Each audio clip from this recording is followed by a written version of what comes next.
நண்பர்களுக்கு வணக்கம். நம்ம நிறைய பேரு எக்ஸாம்ஸ்னாலே தமிழ்நாட்டுல டிஎன்பிஎஸ்சி மட்டும்தான் எக்ஸாம்ஸ் நினைச்சு நிறைய பேர் படிச்சுட்டு இருப்போம். பட் அது அல்லாம உங்களை சென்ட்ரல் கவர்மெண்ட்ல இருந்து ஆர்ஆர்பி ரயில்வே ரெக்ரூட்மெண்ட் போர்ட்ல இருந்து என்டிபிசி, அதாவது நீங்க கிராஜுவேட் முடிச்சிருந்தீங்கன்னா இந்த எக்ஸாமுக்கு நீங்க எலிஜிபிள். ஓகேங்களா, மொத்தமா ஒரு 5 போஸ்டுக்கான எக்ஸாம்ஸ் இருக்கு. லாஸ்ட் டேட் எப்போன்னு பார்த்தோம்னா இப்போ நோட்டிபிகேஷன் ஆன்ல தான் இருக்கு. ஓகேங்களா, வர நவம்பர் 20, ஓகேங்களா, நெக்ஸ்ட் மந்த் 20ஆம் தேதி தான் லாஸ்ட் டேட். ஓகேங்களா, ஆனால் இந்த எக்ஸாமுக்கு நீங்க அப்ளை பண்ணணும்னா உங்ககிட்ட ஓபிசி சர்டிபிகேட் இருக்கணும். அது என்ன ஓபிசி சர்டிபிகேட்? புதுசா படிக்க வந்தவங்களுக்கு தெரிஞ்சிருக்காது. நீங்க பிசி எம்பிசி ஓகேங்களா கேட்டகரியில இருந்தீங்கன்னா நீங்க சென்ட்ரல் கவர்மெண்ட் எக்ஸாமுக்கு அப்ளை பண்றதுக்கு நீங்க ஓபிசி அப்படின்னு ஒண்ணு, அதர் பேக்வர்ட் கிளாஸ் அப்படின்னு ஒரு சர்டிபிகேட்டை வாங்கணும். ஓகேங்களா, நம்ம ஸ்டேட் எக்ஸாம்ல எப்படி ஸ்டேட் எக்ஸாம்ல நம்ம பிசி எம்பிசின்னு மென்ஷன் பண்ணுவோம். பட் நம்ம சென்ட்ரல் கவர்மெண்ட் எக்ஸாமுக்கு போயிட்டோம்னா பிசி எம்பிசி எல்லாருமே ஓபிசி கேட்டகரிக்குள்ளதான் வரும். ஸோ நீங்க இந்த எக்ஸாமுக்கு அப்ளை பண்ணணும்னா இன்னொரு 20 நாட்கள் போல இருக்கு, 22 நாட்கள் இருக்கு. நீங்க என்ன பண்ணுங்க, ஃபர்ஸ்ட் போயிட்டு நேட்டிவிட்டி இன்கம் சர்டிபிகேட் வாங்கணும். நேட்டிவிட்டியும் இன்கம் சர்டிபிகேட்டும் வாங்கணும். இந்த 2 சர்டிபிகேட்டை வச்சுதான் நீங்க ஓபிசி சர்டிபிகேட்டுக்கு அப்ளை பண்ண முடியும். ஸோ பக்கத்தில் இருக்கிற இ சேவை மையத்துக்கு போனீங்கன்னா first nativity income certificate apply பண்ணுங்க. வாங்கி ஒரு 1 வீக்ல, இதுவே ஒரு 4-5 நாள்ல வந்துடும். அது வந்ததும் அடுத்த ஒரு 4-5 நாள்ல ஓபிசி சர்டிபிகேட் வந்துடும். ஒரு 10 to 15 நாட்களுக்குள்ள நீங்க இந்த சர்டிபிகேட்டை வாங்கி தாராளமா இந்த எக்ஸாமுக்கு அப்ளை பண்ணலாம். ஓகேங்களா, நீங்க எஸ்சி எஸ்டி இந்த கேட்டகரியில இருந்தீங்கன்னா ஓகேங்களா நீங்க ஓபிசி சர்டிபிகேட் வாங்க தேவையில்லை. நீங்க பிசி எம்பிசி கேட்டகரியில இருந்தீங்கன்னா மட்டும் நீங்க ஓபிசி சர்டிபிகேட் வாங்கணும். ஓகேங்களா, எக்ஸாம் ஃபீஸ்னு பார்த்தோன்னா 500 rupees. ஓகேங்களா, நீங்க பிசி எம்பிசி அதாவது ஓபிசியில இருந்தீங்கன்னா நீங்க 500 rupees பே பண்ற மாதிரி இருக்கும். நீங்க எக்ஸாம் எழுதுனதும் உங்களுக்கு 400 ரீஃபண்ட் ஆயிடும். உங்களுக்கு 400 என்ன ஆயிடும், ரீஃபண்ட் ஆயிடும். நீங்க எஸ்சி எஸ்டி கேட்டகரியில இருந்தீங்கன்னா 250 rupees பே பண்ற மாதிரி இருக்கும். நீங்க எக்ஸாம் எழுதுனதும் இந்த 250 உங்களுக்கு ரீஃபண்ட் ஆயிடும். ஓகேங்களா, இப்போ நம்ம எக்ஸாமுக்கு உள்ள வருவோம். இந்த exam NTPC graduate post exam பொறுத்த வரைக்கும் 2 ஸ்டேஜ் இருக்கு. ஃபர்ஸ்ட் ஸ்டேஜ் இந்த எக்ஸாம், இதை கிளியர் பண்ணதும் செகண்ட் ஸ்டேஜ் எக்ஸாம். ஓகேங்களா, ரெண்டுமே கம்ப்யூட்டர் பேஸ்ட் டெஸ்ட் தான். கம்ப்யூட்டர்ல தான் நம்ம ஆன்சர் பண்ற மாதிரி இருக்கும். இதுல என்னென்ன போஸ்ட் இருக்கு அப்படின்றத பார்க்கலாம். கூட்ஸ் ட்ரெயின் மேனேஜர், அடுத்ததான் இன்னொன்னு நல்லா புரிஞ்சுக்கணும், இது எல்லாமே பெரிய போஸ்ட். ஓகேங்களா, கிராஜுவேட் லெவல்ல எழுதுற போஸ்ட். ஸோ பே ஸ்கேலும் சேலரியும் ரொம்ப அதிகமாகத்தான் இருக்கும். ஸ்டேட் கவர்மெண்ட்டை கம்பேர் பண்ணா சென்ட்ரல் கவர்மெண்டோட சேலரி பேக்கேஜ் அதிகமாகத்தான் இருக்கும். ஓகேங்களா, சோ இது 5மே என்னன்னா பெரிய பெரிய post. Goods train manager, senior clerk cum typist. ஓகேங்களா, நம்ம டைபிஸ்ட் முடிச்சிருக்கணுமா அப்படின்னு நிறைய பேருக்கு டவுட் வரும். இங்க சென்ட்ரல் கவர்மெண்ட்ல மேக்சிமம் எல்லா எக்ஸாம்ஸ்லயும் என்னன்னா டிஎன்பிஎஸ்சி மாதிரி டைப்பிங் முடிச்சு நீங்க சர்டிபிகேட் வச்சுட்டு இருக்கணும்னு அவசியம் இல்லை. நீங்க கிளியர் பண்ணிட்டீங்கன்னா எக்ஸாம் ஸ்கில் டெஸ்ட் வைப்பாங்க. அதுல நீங்க 1 நிமிஷத்துல இத்தனை வேர்ட் டைப் பண்ணும் அப்படின்ற மாதிரி சொல்லுவாங்க. ஸோ நீங்க அத்தனை வேர்டு அங்க போய் லைவா டைப் பண்ணி காட்டுற மாதிரி இருக்கும். ஓகேங்களா, நீங்க இப்போதுல இருந்தே வீட்லயே ஒரு கீபோர்டு வாங்கி பிராக்டிஸ் பண்ணீங்கன்னா கூட ஸ்பீடை நீங்க பிக்கப் பண்ணிடலாம். நீங்க முடிச்சு சர்டிபிகேட் வச்சுட்டு இருக்கணும் அப்படின்றதெல்லாம் அவசியம் இல்லை. நீங்க ஜஸ்ட் டைப்பிங் நல்லா ஃபாஸ்டா பண்ண தெரிந்தா போதும். அங்க ஸ்கில் டெஸ்ட் வைப்பாங்க. அதுல நீங்க அத்தனை வேர்டு 1 நிமிஷத்துல 20 வேர்டு 30 வேர்டு எத்தனை வேர்டு சொல்றாங்களோ அத்தனை வேர்டு நீங்க டைப் பண்ணிட்டீங்கன்னா அந்த டெஸ்ட்ல நீங்க கிளியர் பண்ணிடலாம். ஓகேங்களா, நீங்க டைப்பிங் இன்னும் ஒரு முறை சொல்றேன், டைப்பிங்க்கு நீங்க சர்டிபிகேட் வச்சுட்டு இருக்கணும்னு அவசியம் இல்லை. ஜஸ்ட் உங்ககிட்ட அந்த ஸ்கில் இருந்தால் போதும். அடுத்ததா ஜூனியர் அக்கௌண்டன்ட் அசிஸ்டன்ட். ஓகேங்களா, கம் டைபிஸ்ட். இந்த போஸ்ட்டுக்கும் டைபிஸ்ட் அவசியம். ஓகேங்களா, இதுல இந்த செகண்டுக்கும் தேர்டுக்கும் மட்டும் டைப்பிங் டெஸ்ட் இருக்கு. அடுத்ததா chief commercial come ticket supervisor. ஓகேங்களா, இதுக்கு இந்த கூட்ஸ் ட்ரெயின் மேனேஜருக்குலாம் டைப்பிங் தேவையில்லை. ஓகேங்களா, ஸ்கில் டெஸ்ட்ல டைப்பிங் பண்ண தேவையில்லை. அடுத்ததா ஸ்டேஷன் மாஸ்டர். இந்த ஸ்டேஷன் மாஸ்டருக்கும் ஆப்டிடியூட் நடக்கும். ஓகேங்களா, ஆப்டிடியூட் டெஸ்ட் தனியா நடக்கும் கம்ப்யூட்டர்ல. ஓகேங்களா, சோ இந்த 5 போஸ்டுக்கான எக்ஸாம் தான் இது. எக்ஸாம் பேட்டர்ன் எடுத்துக்கிட்டோம்னா 2 ஸ்டேஜ் எக்ஸாம் நடக்கும். நம்ம ஃபர்ஸ்ட் ஸ்டேஜ் கிளியர் பண்ணதும் செகண்ட் ஸ்டேஜ் எக்ஸாம் நடக்கும். ஃபர்ஸ்ட் ஸ்டேஜ் எக்ஸாம்ஸ்ல 3 சப்ஜெக்ட். ஓகேங்களா, 3 டாபிக்னு சொல்லலாம். ஒன்னு மேக்ஸ், இன்னொன்னு ரீசனிங், இன்னொன்னு ஜெனரல் அவேர்னஸ். ஓகேங்களா, இதுல மேக்ஸ் ரீசனிங் நீங்க டிஎன்பிசிக்கே ஆல்ரெடி படிச்சுட்டு இருந்தாலும் நம்ம ஆல்ரெடி பார்த்த அதே டாபிக்ஸ் தான் இருக்கும் போது மேத்தமெட்டிக்ஸ்ல. இன்னொன்னு நீங்க நல்லா புரிஞ்சுக்கணும், இது இங்கிலீஷ்ல தான் எழுதணும் அப்படின்லாம் இல்லை. இந்த எக்ஸாம் நீங்க தமிழ்லயும் கொடுத்து தமிழ்லயும் எக்ஸாம் எழுதலாம். ஓகேங்களா, தமிழ்லயும் இந்த எக்ஸாம் எழுதலாம்.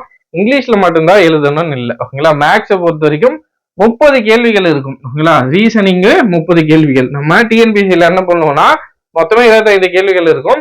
15 மேக்ஸ் இருக்கும், 10 ரீசனிங் இருக்கும். ஆனா இங்க 30 மேக்ஸ் இருக்கும், 30 ரீசனிங் இருக்கும். ஓகேங்களா? அடுத்ததான் ஜென்ரல் அவேர்னஸ். இந்த ஜென்ரல் அவேர்னஸ் கூட எல்லாம் வந்துடும். History, polity, economics, geography, current affairs இருக்கும். அடுத்ததா கம்ப்யூட்டர் அப்ளிகேஷன் சம்பந்தமான டேட்டாஸ் இருக்கும். அது இல்லாம கரண்ட் அஃபேர்ஸும் இருக்கும். ஓகேங்களா? இது எல்லாமே சேர்ந்ததுதான் இந்த ஜென்ரல் அவேர்னஸ். இதுல இருந்து ஒரு 40 கொஸ்டின். ஓகேங்களா? மேக்ஸ்ல இருந்து 30, ரீசனிங்ல ஒரு 30, ஜென்ரல் அவேர்னஸ்ல ஒரு 40, மொத்தமா 100 கேள்விகள். ஓகேங்களா? டைம் பார்த்தோம்னா 90 நிமிடங்கள். ஓகேங்களா? 90 மினிட்ஸ் தான். அப்ப பாருங்க, ஒரு கொஸ்டினுக்கு ஒரு நிமிஷத்தை விட குறைவான டைம்ல நீங்க எழுதினாதான் ஓகேங்களா உங்களால இந்த எக்ஸாம்ல எல்லா கொஸ்டினும் அட்டன் பண்ண முடியும். எல்லா கொஸ்டினும் அட்டன் பண்ணனா நமக்கு ஆன்சர் தெரியணும். இதுல இன்னொரு பெரிய பிரச்சனை என்னன்னா, நம்ம டிஎன்பிஎஸ்சி மாதிரி இல்ல, இதுல நெகட்டிவ் மார்க் இருக்கு. ஓகேங்களா? நெகட்டிவ் மார்க் இருக்கு. 1/3 ஓகேங்களா மார்க் வந்து ஒரு நெகட்டிவ் கொஸ்டினுக்கு தப்பா நீங்க ஆன்சர் பண்ணீங்கன்னா போயிடும். ஓகேங்களா? 1/3 உங்களை இதையும் ஞாபகம் வச்சுக்கணும். ஸோ நம்ம என்ன பண்ணோம்னா, டிஎன்பிஎஸ்சி மாதிரி எல்லா கொஸ்டினும் அட்டன் பண்ணிட்டு வரக்கூடாது. எது தெரியுதோ அந்த கேள்விக்கு மட்டும்தான் நம்ம பதில் அளித்துட்டு வரணும். இல்லைன்னா தப்பா ஆன்சர் பண்ண கொஸ்டினை மார்க் நெகட்டிவ்ல போயிடும். ஓகேங்களா? அவ்வளவுதான். இந்த ஸ்டேஜ் 1 முடிச்சதும் ஸ்டேஜ் 2 எக்ஸாம் நடக்கும். அதுல என்னன்னா, மேக்ஸ்ல 35 கொஸ்டின் வரும், ஜிஎஸ்ல 35 கொஸ்டின் வரும். அதுதான் ஜென்ரல் அவேர்னஸ்ல 50 கொஸ்டின் ஆயிடும். ஓகேங்களா? கொஸ்டினோட கவுண்ட் அதிகமாயிடும். டைம் வந்து 120 நிமிஷம் கொடுத்துருவாங்க. 2 மணி நேரம் டைம் இருக்கும். ஓகேங்களா? அவ்வளவுதான். ஸ்டேஜ் 1 நம்ம கிளியர் பண்ணிட்டோம்னா அடுத்ததா ஸ்டேஜ் 2க்கு போகலாம். அடுத்ததா இந்தந்த சப்ஜெக்ட்ல மேத்தமெட்டிக்ஸ்ல என்னென்ன டாபிக்ஸ் இருக்கு, ரீசனிங்ல என்ன டாபிக்ஸ் இருக்குன்னு பார்க்கலாம். எல்லாமே நம்ம மேத்தமெட்டிக்ஸ்ல நம்ம டிஎன்பிசில ஒரு 10 டாபிக் படிச்சிருப்போம். அந்த 10 டாபிக்குமே இந்த எக்ஸாம்லயே இருக்கும். ஓகேங்களா? கொஸ்டின் திரும்பவும் சொல்றேன், கொஸ்டின் தமிழ்லயும் இருக்கும். நீங்க அப்ளை பண்ணும்போது தமிழ் கொடுத்து அப்ளை பண்ணீங்கன்னா நீங்க எக்ஸாம தமிழ்லயே அட்டன் பண்ணலாம். ஸோ நல்ல ஒரு வாய்ப்பு. ஓகேங்களா? நண்பர்கள் தயவு செய்து இந்த எக்ஸாமுக்கு அப்ளை பண்ணுங்க. ஓகேங்களா? டிஎன்பிசிக்கே நீங்க ஆல்ரெடி படிச்சுட்டு இருந்தாலும் சரி, இந்த எக்ஸாம் ஒரு 4 மாதங்கள் ஆகும். ஓகேங்களா? பிப்ரவரி மார்ச்ல தான் எக்ஸாம் இருக்கும். இப்போதைக்கு அப்ளை பண்ணி விடுங்க. ஓகேங்களா? சைட்ல ஒரு 2 மணி நேரம் டெய்லி நீங்க படிக்க முடியும். டிஎன்பிசிக்கு விட ஃபுல் டைம் ப்ரிப்பேர் பண்ணுங்க. சைட்ல ஒரு 2 மணி நேரம் நீங்க இந்த ரயில்வேஸ்க்கு நீங்க ப்ரிப்பேர் பண்ணீங்கனாலே போதும். ஓகேங்களா? ஒரு 4-5 மாசத்துல ஈஸியா உங்களால சிலபஸை கவர் பண்ணலாம். ஆனா இன்னொன்னு நீங்க நல்லா புரிஞ்சுக்கணும், நிறைய ஒர்க் அவுட் பண்ணணும். மேக்ஸ் ரீசனிங்க பொறுத்த வரைக்கும் நம்ம டிஎன்பிசி மாதிரி இருக்காது. நிறைய கொஸ்டின்ஸை நம்ம சால்வ் பண்ணணும். அது கொஞ்சம் கடினமாகத்தான் இருக்கும். நீங்க கன்சிஸ்டன்சியா பண்ணீங்கன்னா ஈஸியா இருக்கும். விட்டு விட்டு பண்ணீங்கன்னா கான்செப்டே மறந்துடும். அதனால என்ன பண்ணுங்க, கன்சிஸ்டன்சியா டெய்லி ஒரு 2 மணி நேரம் இந்த எக்ஸாமுக்கு நீங்க ப்ரிப்பேர் பண்ணாலே தாராளமா இந்த எக்ஸாம் நீங்க கிராக் பண்ணலாம். இன்னொன்னு நல்லா புரிஞ்சுக்கோங்க, சேலரி ரொம்ப அதிகம், பெரிய போஸ்ட். ஓகேங்களா? சென்ட்ரல் கவர்மெண்ட்ல டிகிரி வச்சு போற போஸ்ட். ஓகேங்களா? சோ பெரிய போஸ்ட் தான், சேலரி பேக்கேஜும் அதிகமாக இருக்கும். ஓகேங்களா? அடுத்ததா இப்ப நம்ம மேக்ஸ்ல என்னென்ன தலைப்புகள் கேட்கறாங்க அப்படின்றத பார்க்கலாம். இன்னொன்னு நல்லா ஞாபகம் வச்சுக்கோங்க, நீங்க இங்கிலீஷ்ல தான் எழுதணும்னு இல்ல, தமிழ்லையும் அப்ளை பண்ணி எக்ஸாம் எழுதலாம். ஓகேங்களா? கேள்விகள் எல்லாமே தமிழ்லயே வரும். இங்கிலீஷ்ல தான் எழுதணும்னு யாரும் பயப்பட வேண்டாம். ஓகேங்களா? எந்த பயமும் வேணாம். தமிழ் கூட நீங்க ஆப்ஷன்ல கொடுத்து தமிழ்லயே நீங்க எக்ஸாம் எழுதிக்கலாம். ஓகேங்களா? மேக்ஸ் எடுத்துக்கிட்டோம்னா ஒரு 14 முக்கியமான தலைப்புகள். ஓகேங்களா? Number system, decimal, fraction, LCM, HCF, ratio, proportion, percentage, mensuration, time and work, distance. நல்லா கவனிச்சிங்கன்னா தெரியும், simple interest, compound interest, profit loss, இது எல்லாமே நம்ம டிஎன்பிஎஸ்சிலும் படிக்கிற அதே டாபிக்ஸ் தான். இதுல எக்ஸ்ட்ராவா நமக்கு என்ன ஆட் ஆயிருக்குன்னா, இந்த எலிமெண்ட்ரி அல்ஜிப்ரா. அல்ஜிப்ரா கூட நம்ம ஓரளவுக்கு டிஎன்பிஎஸ்சிலே பார்த்துரும். இதுல இந்த ஜாமெண்ட்ரி, ட்ரிக்னாமெட்ரி, இந்த டாபிக் தான் நமக்கு புதுசா இருக்கும்.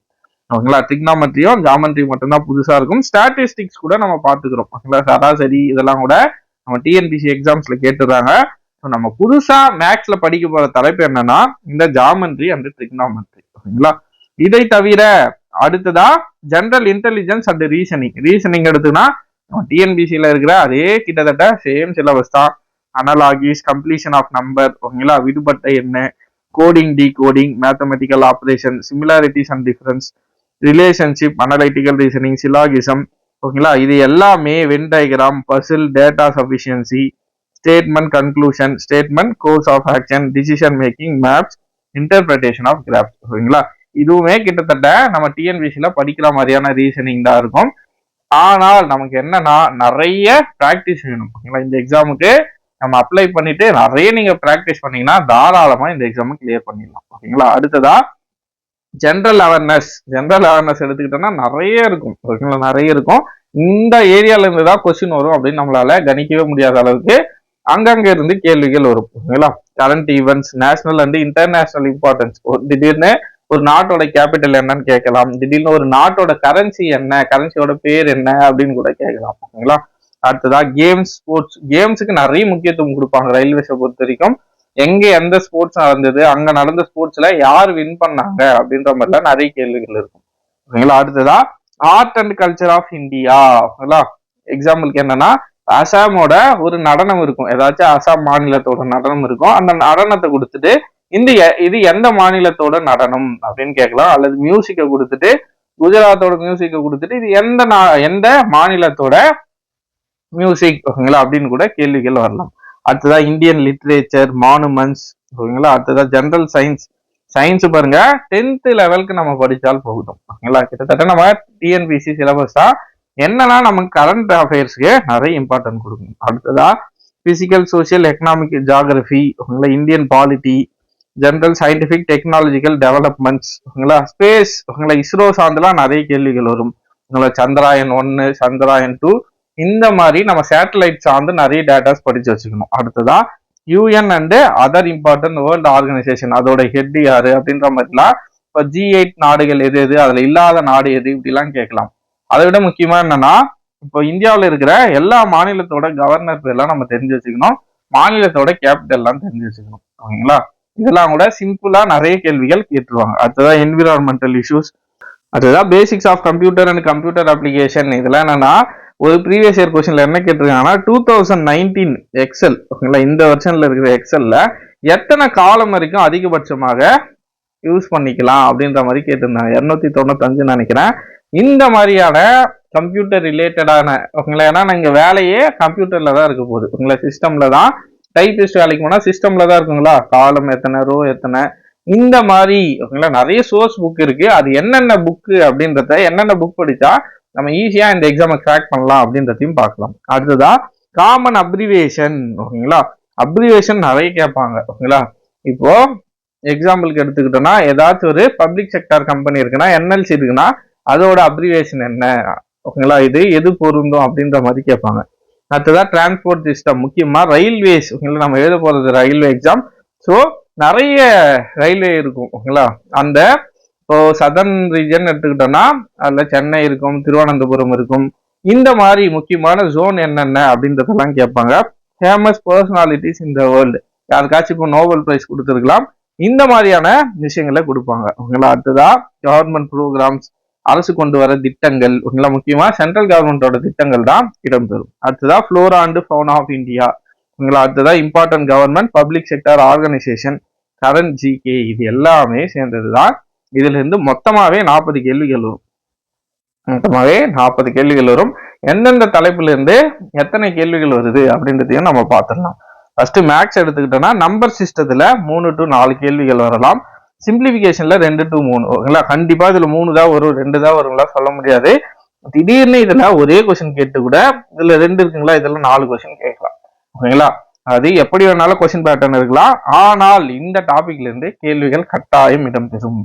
பாருங்க, இதோட பிடிஎஃப் நான் டெலகிராம்ல கொடுக்குறேன், தேவைப்படும் நண்பர்கள் டீட்டெயிலா பார்த்துக்கோங்க. நம்பர் சிஸ்டம் எடுத்துட்டா 3 to 4 கேள்விகள் இருக்கும், சிம்பிளிஃபிகேஷன் 2 to 3 கேள்வி, decimal and fraction, LCM HCF, நம்ம கிட்டத்தட்ட டிஎன்பிசியில படிக்கிற அதே தலைப்புகள். நம்ம ஜாமெட்ரி டிக்னாமெட்ரில இருந்து ஒரு 3 to 4 கேள்விகள், ஒரு சில டைம்ல 3 கேள்விகள் கூட வரும், ஒரு சில டைம்ல ஒரே ஒரு கேள்விகள் கூட வரலாம். கண்டிப்பா இவ்வளவுதான் வருங்களா யாராலையும் சொல்ல முடியாது, ஓகேங்களா. அந்தந்த ஷிஃப்ட்டுக்கு எப்படி வேணாலும் வரலாம். ஸோ 1 to 2 கேள்விகள். அடுத்ததா நம்ம ரீசனிங் எடுத்துக்கிட்டோம்னா அதுவும் எத்தனை கேள்விகள் வரும் அப்படின்ற மாதிரி இருக்கு. நான் டெலகிராம்ல இந்த பிடிஎஃப் கொடுக்குறேன், தேவைப்படும் நண்பர்கள் தாராளமாக பார்த்துக்கோங்க. இடையில நமக்கு டிஎன்பிசிலையும் சரி மற்ற எக்ஸாம்ஸ்க்கு நீங்க படிச்சுட்டு இருந்தாலும் சைட்ல இந்த என்டிபிசிக்கு நீங்க தாராளமாக படிக்கலாம். பாருங்க, நீங்க இந்த ரீசனிங்கும் மேக்ஸுக்கும் நல்லா நீங்க ப்ரிப்பேர் பண்ணிட்டீங்கன்னா டிஎன்பிசியில கொடுக்குற மேக்ஸ் எல்லாம் நீங்க ரொம்ப அசால்ட்டா ஆன்சர் பண்ணிடலாம், ஓகேங்களா. ரொம்ப ஈஸியா எளிமையாவே உங்களால ஆன்சர் போட முடியும். ஏன்னா மேக்ஸ் ரீசனிங் இதுல நல்லா படிச்சிட்டீங்கன்னா என்டிபிசிக்குன்னு உட்காந்து ப்ரிப்பேர் பண்ணிட்டீங்கன்னா டெய்லி ஒரு 3 மணி நேரம் 2 மணி நேரம் நீங்க ப்ரிப்பேர் பண்ணீங்கன்னா போதும். டிஎன்பிசிக்கு கூட படிங்க, சைட்ல இந்த ரயில்வேஸ்க்கும் படிங்க, உங்களை டெய்லி ஒரு 2 மணி நேரம் இருக்கு, நீங்க ஸ்பெண்ட் பண்ணா போதும், மேக்ஸ்ல நீங்க நல்லா ஷைன் ஆயிடலாம். அடுத்ததா ஜெனரல் அவேர்னஸ். ஓகேங்களா, இதுவும் எந்தெந்த டாபிக்ல எத்தனை கேள்விகள் வரும் அப்படின்ற மாதிரி இருக்கு, இதையும் பார்த்துக்கோங்க. நான் அடுத்த வீடியோல ஓகேங்களா நண்பர்கள் தேவைப்பட்டால் சொல்லுங்க என்னென்ன புக்ஸை ரெஃபர் பண்ணணும், என்னென்ன புக்கெல்லாம் இப்போ ஜிஎஸ்க்கு என்ன புக் படிக்கலாம், மேக்ஸுக்கு என்ன புக் படிக்கலாம், ரீசனிங்க்கு என்ன புக் படிக்கலாம்ன்றத நான் அடுத்த வீடியோல சொல்றேன். நண்பர்கள் தேவைப்பட்டால் சொல்லுங்க. அடுத்த வீடியோல நம்ம புக் என்னென்ன புக்கெல்லாம் இருக்கு, நிறைய சோர்ஸ் புக்கு இருக்கு, அதுல எது எதுல என்னென்ன அட்வான்டேஜ் இருக்கு, என்னென்ன டிஸ்அட்வான்டேஜ் இருக்கு, எதை யார் படிக்கலாம் அப்படின்றத டீட்டெயிலா நான் அடுத்த வீடியோல எக்ஸ்பிளைன் பண்றேன். ஓகேங்களா நண்பர்கள், தேவைப்பட்டால் தாராளமாக சொல்லுங்க. ஓகேங்களா, கமெண்ட்ல சொல்லுங்க. நான் நாளைக்கே கூட அந்த என்னென்ன புக் சோர்ஸ் படிக்கணும் அப்படின்ற வீடியோவை நாளைக்கு போடுறேன். ஓகேங்களா, அவ்வளவுதான் ஃப்ரெண்ட்ஸ். இந்த வீடியோ சார்ந்த கருத்துக்களோ கேள்விகளோ எதுவாக இருந்தாலும் கீழே கமெண்ட்ல மறக்காம சொல்லுங்க. நாளைக்கு சந்திப்போம். நன்றி.